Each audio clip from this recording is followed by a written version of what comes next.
يذكرون الله قياما وقعودا وعلى جنوبهم يتفكرون في خلق السماوات والارض ربنا ما خلقت هذا باطلا سبحانك فقنا عذاب النار.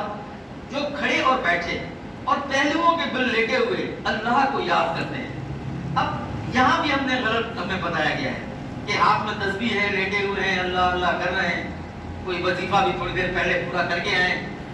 کھڑے بیٹھے اور پہلوؤں کے بل لیٹے ہوئے اللہ کو یاد کرتے ہیں. اب یہ یذکرون کا مطلب ہوتا ہے نصیحت پکڑے ہوئے ہوتے ہیں ہر وقت. یذکرون کا مطلب نصیحت پکڑتے ہیں. یہ سوتے ہیں تو میرے طریقے سے سوتے ہیں, سنت کے طریقے سے سوتے ہیں. یہ کھاتے ہیں تو سنت کے طریقے سے کھاتے ہیں. یہ کوئی کام کرتے ہیں تو سنت کے طریقے سے کرتے ہیں. ان کی ساری زندگی جو ہے وہ قرآن اور سنت کے اندر ہوتی ہے. کھڑے بیٹھے, ورنہ آپ سوچیں کہ ایسا کون سا ذکر ہے جو کھڑے بیٹھے لیٹے ہر وقت کرتا رہے بندہ. یہ جو آپ کام کرتے ہو لیتھ مشینوں کے اوپر, جو پول کے اوپر باپڑا والے چڑھے ہوئے ہیں, اگر یہ ایمانداری سے کام کر رہے ہیں, یہ تو کھڑے پول پہ کھڑے ہوئے اللہ کی عبادت کر رہے ہیں, لوگوں کی خدمت کر رہے ہیں, بےمان نہیں ہے. اسی لیے اللہ فرماتے ہیں اور آسمان اور زمین کی پیدائش پر غور کرتے ہیں, دیکھتے نہیں ہیں. یہاں لفظ غور ہوا ہے, استعمال ہوا ہے.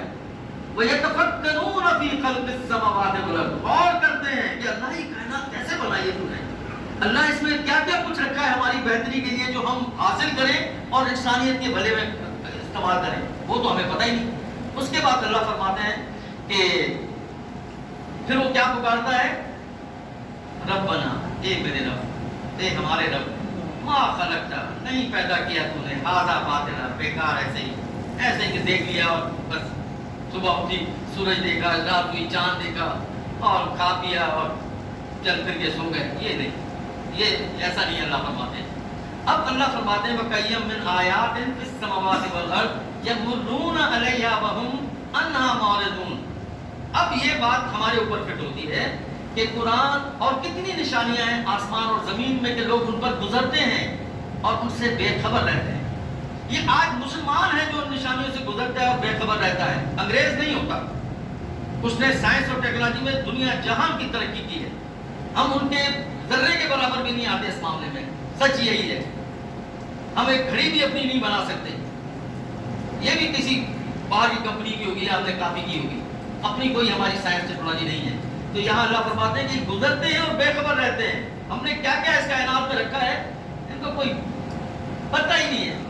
اور پھر اولم ينظروا فی ملکوت السماوات والارض وما خلق اللہ من شیء, کہ انہوں نے آسمان اور زمین کی سلطنت اور جو جو چیز اللہ نے پیدا کی ہے اس میں غور نہیں کیا. ساری بات کس پہ ہو رہی ہے, دیکھیں آپ, غور, دیکھو, سوچو, فکر کرو, ساری بات اس کے اوپر ہے. اور ہم تو قرآن کی تلاوت کرتے ہیں, رمضان میں ہم 5 ختم کرتے ہیں, 7 ختم کرتے ہیں, وظیفے کر لیتے ہیں. پھر اللہ فرماتے ہیں کہ کیا انہوں نے اس پہ غور نہیں کیا. اور اس بات میں اب دیکھیں ذرا, اللہ فرماتے گزرتے اور بے خبر رہتے ہیں. قرآن کے ایک اور مقام پر کائنات کی کتاب کے مطالعے سے, جو اللہ کی کتاب ہے, اعراض کی سزا یعنی اس سے نظر چرانے کی سزا کیا ہے, قومی موت ہے. قومی موت تجویز کی گئی ہے. کیسے, اللہ فرماتے ہیں کہ اولم ينظروا في ملكوت السماوات والارض وما خلق الله من شيء وان عسى ان يكون قد اقترب اجلهم. اجل کس کو کہتے ہیں, موت کو کہتے ہیں. اجلهم, ان کی موت. تو اللہ فرماتے ہیں کہ فبأي حدیث بعد یؤمنون, کیا انہوں نے آسمان اور زمین کی سلطنت اور جو جو چیز اللہ نے پیدا کی ہے اس میں غور نہیں کیا. ہر جگہ یہی بات آتی ہے. اور اس بات میں کہ شاید اب ان کی مدت موت قریب آ گئی, قومی موت, یہ مر جائیں گے. آج آپ دیکھیں کتنے مسلمان ہیں, 2.25 ارب ہے. کوئی حیثیت ہماری, فلسطین میں ہمارے بچے کٹ رہے ہیں, ہماری بیٹیاں, ہماری بہنیں بے پردہ پانی کے گلاس کے لیے دوڑ رہی ہیں. 2.25 ارب مسلمان مل کر ایک پانی کا گلاس پہنچا سکتے ہیں, مجھے بتائیں. تو یہ ذلت نہیں ہے تو اور کیا ہے, یہ قومی موت نہیں ہے تو کیا ہے, امہ کی موت ہے نا یہ, کہ 2.25 ارب مسلمان تیل کی دولت سے مالا مال, ایٹمی طاقت, یہ اللہ نے بتا دیا ہے کہ تمہاری قومی موت ہوگی ہے, امت کی موت ہوگی. اور آج ہماری امت کا یہ حال ہے کہ وہاں پر ہم ایک پانی کا گلاس, ایک خیمہ نہیں دے سکتے. لڑائی چھوڑ دیں, بچانا چھوڑ دیں, جو زندہ ہیں آہستہ آہستہ بیچارے مر رہے ہیں، لیکن تم ان کو پانی تو دو۔ کربلا کو آپ نے ابھی پورا 6 دن 7 دن کیا ہے، یہ کربلا نہیں نظر آ رہی ہمیں کسی کو؟ حق کے لیے وہ بھی جانے دے رہے ہیں، بیت المقدس کے لیے جانے دے رہے ہیں۔ ان کے لیے کیا مسئلہ ہے کہ 20 لاکھ کہیں کہ بھائی ہم چلے جاتے ہیں مصر کو، ایجپٹ کو، ادھر ادھر ہم رہ لیں گے، جا کے جانے چھوڑو ہماری۔ لیکن وہ ڈٹے ہوئے ہیں، وہ پاس ہیں 20 لاکھ، 2.25 ارب فیل ہیں، یاد رکھیے گا۔ تو اللہ فرماتے ہیں کہ قرآن کے بعد اور کون سی بات پر ایمان لاؤ گے آخر؟ جب میں کہہ رہا ہوں غور کرو، میں کہہ رہا ہوں فکر کرو۔ اب دیکھیں اگر ہم غور نہیں کرتے، جیسے کہ اللہ فرماتے ہیں ہمیں بار بار تاکید کرتے ہیں، تو پھر فطرت کی جو یہ عظیم کائنات ہے، اس میں سمندر ہیں، پہاڑ ہیں، اس کے اندر سیارے ہیں، ستارے ہیں، دریا ہیں، ان کے ساتھ مل کر کیسے جیئیں گے آپ؟ کیونکہ آپ تو ان سے کوئی الگ اپنے آپ کو رکھا ہوا ہے آپ نے۔ یہ سب تو اللہ کو سجدہ کر رہی ہیں، اللہ کو سبمیشن کر رہی ہیں، اللہ کے حکم پہ چل رہی ہیں، اور ہم تو نہیں چل رہے۔ تو اس کا مطلب ہے ہم ان سے الگ ہو گئے۔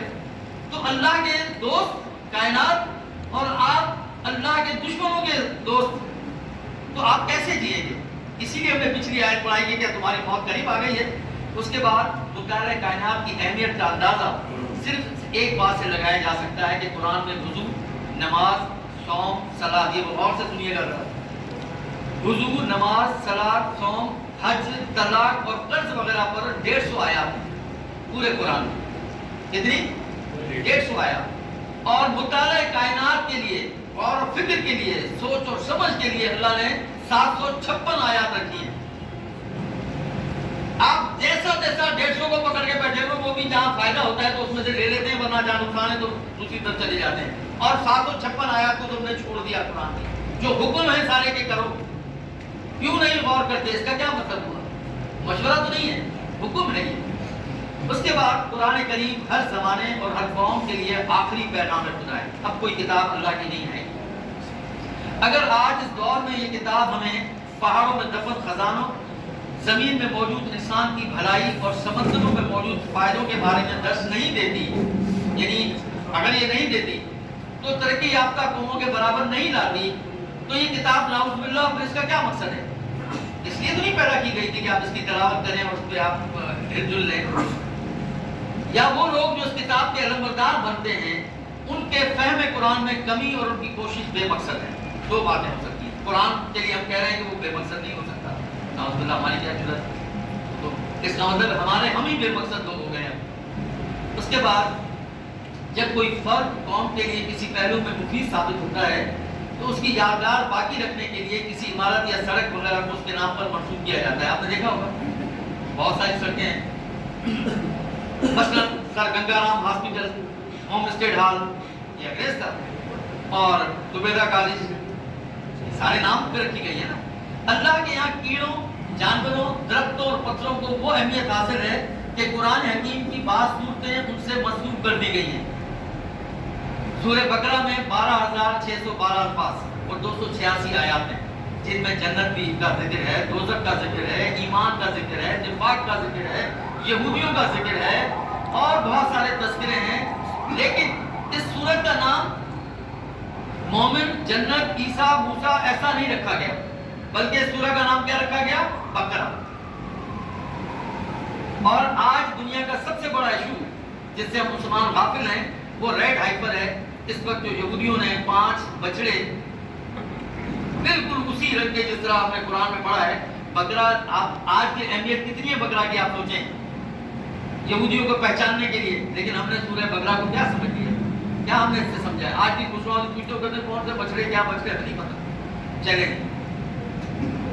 پھر اسی طریقے سے اب آپ ذرا دیکھیں قرآن کی آیت، سورتوں کے نام دیکھیں آپ، اللہ کے پاس تو بہت سے نام ہو سکتے تھے، نمل، چیونٹی، ایسے گھومتی رہتی ہیں اور آپ اس کو کتنی غیر اہمیت دیتے ہیں، اللہ اس کو بڑی اہمیت دیتے ہیں۔ کیوں؟